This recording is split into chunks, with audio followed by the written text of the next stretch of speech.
Então, pessoal, sejam bem-vindos a mais uma aula de literatura comigo, professora Úrsula. Então, fica ligadinho que hoje nós iremos descobrir algo muito interessante, tá certo? A aula de hoje está muito show. Então, vamos lá. Pessoal, deixa eu ampliar aqui a tela. Opa, passou demais. Muito bem. Se liga no quentismo. E aí, pessoal, já ouviram falar nessa palavra? Quentismo? Então, gente, alguém já se perguntou como que a literatura chegou ao Brasil? E aí, pessoal, deixa eu falar para vocês. Quentismo, essa palavra faz referência ao ano de 1500. Quem lembra dessa data marcante para o Brasil? Qual evento marcou o Brasil nessa data? Alguém lembra? Esse evento é muito conhecido como Descobrimento do Brasil. É isso aí. Então, gente, essa data, o dia 22 de abril de 1500, marcou oficialmente a chegada dos portugueses ao território brasileiro. E é isso que nós iremos entender. As influências deixadas pelos portugueses aqui no Brasil. E uma delas é a literatura, tá certo?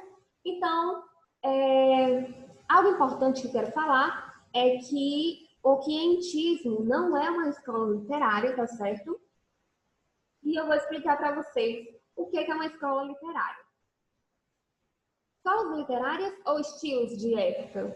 Então, escola literária é um período dentro da história com características próprias do ponto de vista estético formal e do conteúdo. Pensamentos e ideias que transmitem os pensamentos e ideias que caracterizaram aquele período histórico. Então, gente, escola literária nada mais é do que um período dentro da história. Um período marcado por pensamentos, ideias, a forma estética de textos semelhantes, tá certo? Então, para que fique mais claro, vamos pensar da seguinte forma. A disciplina de história. Você estuda história basicamente dividida por datas, na verdade, séculos.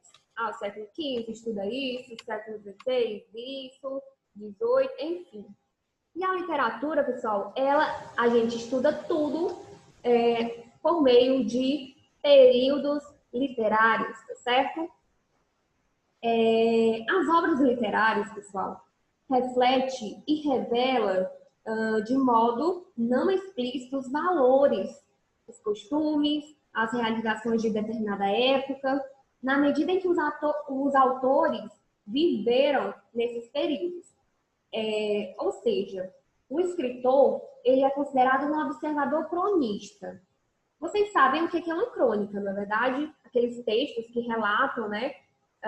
São narrativas, na verdade, do dia a dia, de coisas simples que a gente às vezes nem percebe, mas que os autores, os escritores, né, têm essa facilidade de escrever sobre.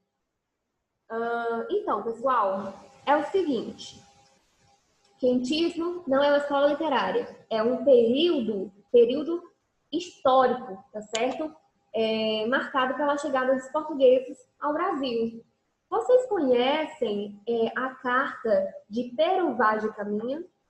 Deixa eu ler um pequeno trecho dessa carta que fala sobre a nossa terra, o Brasil. O Brasil de 1500, quando os portugueses chegaram aqui e, do ponto de vista deles, do olhar deles, descreveram a nossa terra. Então, diz o seguinte: águas são muitas, infinitas, em tal maneira e graciosa que, querendo-a aproveitar, dá-se-á nela tudo, por causa das águas que tem. Porém, o melhor fruto que dela se pode tirar, parece-me que será salvar esta gente. E esta deve ser a principal semente que Vossa Alteza em ela deve lançar. Então, aqui, pessoal, nós temos um trecho retirado de uma carta que Pero Vaz de Caminha escreveu, tá certo? Destinada ao rei Dom Manuel, tá? e relatava sobre o achamento do Brasil. Quem foi Pero Vaz de Caminha? Pero Vaz de Caminha era o escrivão, tá, dessa grande expedição que chegou ao Brasil, comandada, liderada por Pedro Álvares Cabral, tá certo? E ele, né, por meio de cartas, relatava, descrevia as belezas, as surpresas que essa terra recém-descoberta demonstrava, tá certo? Então, gente, afinal, o que é quientismo? Como eu já disse, quientismo, essa palavra faz referência ao ano de 1500, considerado o marco de início desta etapa. Tudo bem? Então, quientismo é a denominação genérica de todas as manifestações literárias ocorridas no Brasil durante o século XVI, no momento em que a cultura europeia foi introduzida no país. Pessoal, coloquei em destaque que a literatura daquela época, tá certo? Era uma literatura não genuinamente brasileira. Genuíno vem de verdadeiro. Então, quer dizer que a literatura do período de 1500 era uma literatura que não era... na verdade, era uma literatura não verdadeiramente brasileira. Por que não era verdadeiramente brasileira? Porque nós não tínhamos um brasileiro, de fato, que escrevia do Brasil. Nós tínhamos o quê? Portugueses que escreviam sobre o Brasil, tá certo? Se eram portugueses que escreviam sobre essa terra, sobre a Terra Nova, que é recém-descoberta, então eles não tinham essa propriedade para falar do Brasil como de fato os brasileiros enxergavam. E sim, eles escreviam do ponto de vista deles, tá certo? Da perspectiva dos portugueses, tá certo? Então, essas manifestações ocorridas se prenderam, esses primeiros textos, né, literários, se prenderam basicamente à descrição da terra e do índio, ou a textos escritos pelos viajantes, jesuítas e missionários que aqui estiveram. Então, pessoal, esses textos, esses primeiros relatos, né, que eram escritos por meio de cartas, tá certo? Eles se prenderam à descrição, tá certo? Por quê? Porque os portugueses, eles tinham que manter os governantes de Portugal informados, tá? Sobre o que estava acontecendo aqui no Brasil, sobre as descobertas, tá? Sobre o índio, sobre o comportamento dos índios, a cultura, a terra, o que a terra oferecia de bom, né, para os portugueses. Tendo em vista que essas grandes navegações, essas grandes expedições, elas tinham um objetivo comercial, tá certo? Até porque Portugal era considerado que tinha um comércio bastante importante, então eles sempre estavam em busca de novas especiarias, tá certo? Então, tinha esse objetivo comercial. Mas quando eles chegaram aqui ao Brasil, eles perceberam que o índio nem comprava nem vendia, então o foco agora era a exploração da terra, tá certo? A exploração do material que a terra ela dispunha, tá certo? Então, esses primeiros textos ficaram conhecidos como literatura informativa, justamente pelo fato de que eles descreviam bastante sobre tudo, tá? Que eles achavam aqui, todas as descobertas. Então, ficou conhecida como literatura informativa, porque realmente essas cartas tinham o objetivo de informar. A Carta de Caminha inaugura o que se convencionou chamar de literatura informativa sobre o Brasil. Esse tipo de literatura, também conhecido como literatura dos viajantes ou literatura dos cronistas, como consequência das grandes navegações, empenha-se em fazer um levantamento da Terra Nova. Então, era uma fonte de pesquisa, né? Essas cartas realmente estavam cheias de informações dessa Terra Nova, tá? Falava de suas florestas, da floresta, da fauna, de seus habitantes e costumes, e se apresentaram muito diferentes dos europeus. Quando os portugueses chegaram, né, ao Brasil, ocorreu um grande choque cultural. Né? Eles de cara perceberam os índios, eles todos nus, né? Não estavam vestidos e pintados, né? Tingidos. Então, perceberam que o costume daquele povo realmente era muito diferente dos costumes dos europeus. Então, houve esse grande choque cultural.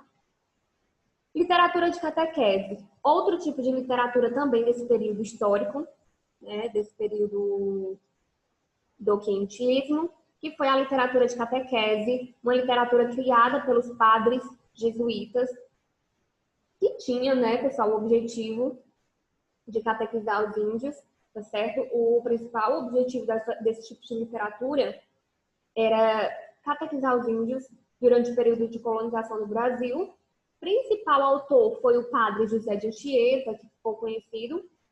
Ele foi conhecido por ser um grande defensor dos índios, tá certo? Ele era contra qualquer forma agressiva dos portugueses em relação aos índios, tá? E as principais atividades da literatura dos jesuítas, faltando um F aqui. Então, as principais atividades eram a produção de poesias devocionais, né? Vocês sabem que a gente viu lá nas aulas anteriores, falamos de poesia narrativa, de poema narrativo, né?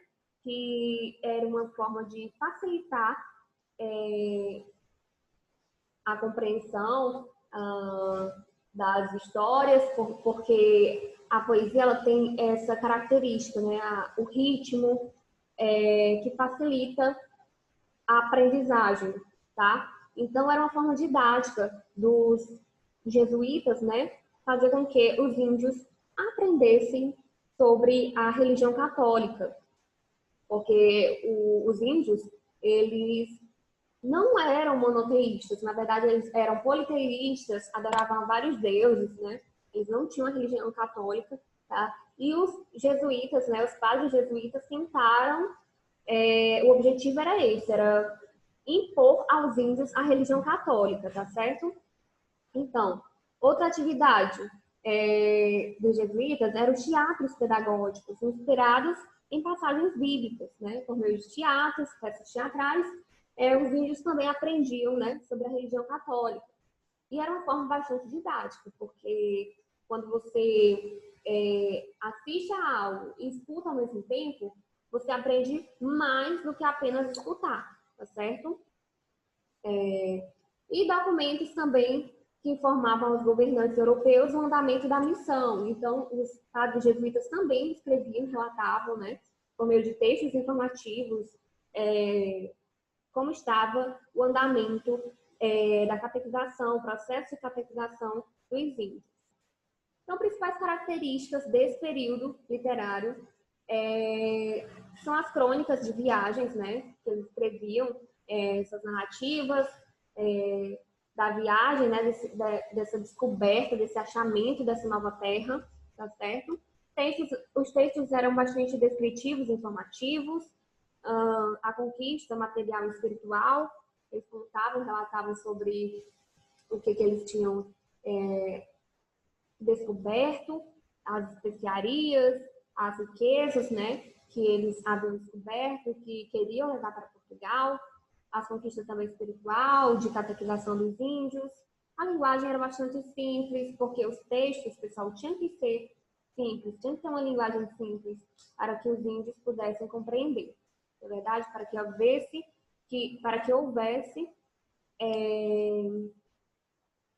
a comunicação entre índios e portugueses.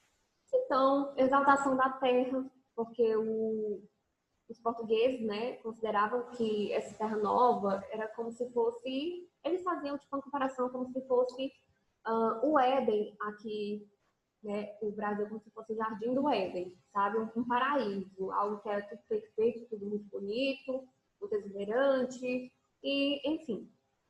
o uso exagerado de adjetivos, tá? Faziam uso exagerado de adjetivos por quê? Porque eram textos bastante descritivos. Então, havia essa necessidade de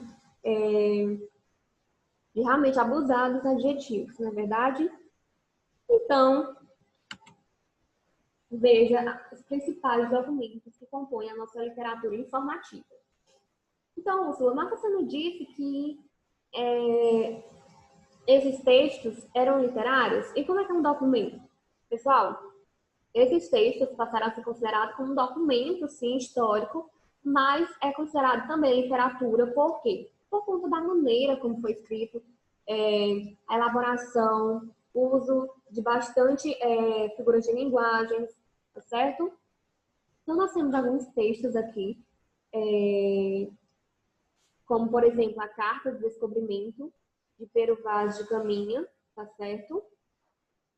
Nós temos o Tratado da Terra do Brasil, de Pero de Magalhães Gândavo, nós temos a História da Província de Santa Cruz, aqui vulgarmente chamamos Brasil, também de Pero de Magalhães Gândavo. Nós temos o diálogo sobre a conversão dos gentios, de Padre Manuel da Nóbrega.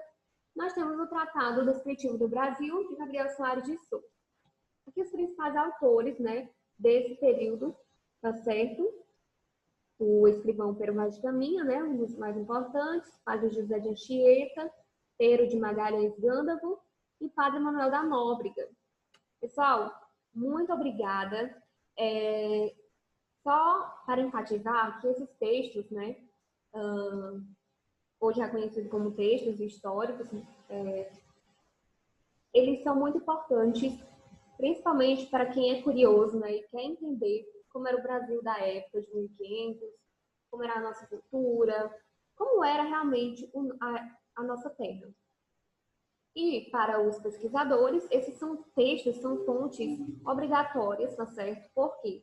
Porque é uma fonte de conhecimento, uma fonte de conhecimento histórico, né? Que são relatos bastante descritivos da nossa história. Então é isso, eu espero que vocês tenham compreendido, eu espero que tenha ficado claro, tá certo? Se divirtam com essa aula, se não compreendeu, volta, assiste novamente, tá certo? Beijo e tchau, tchau.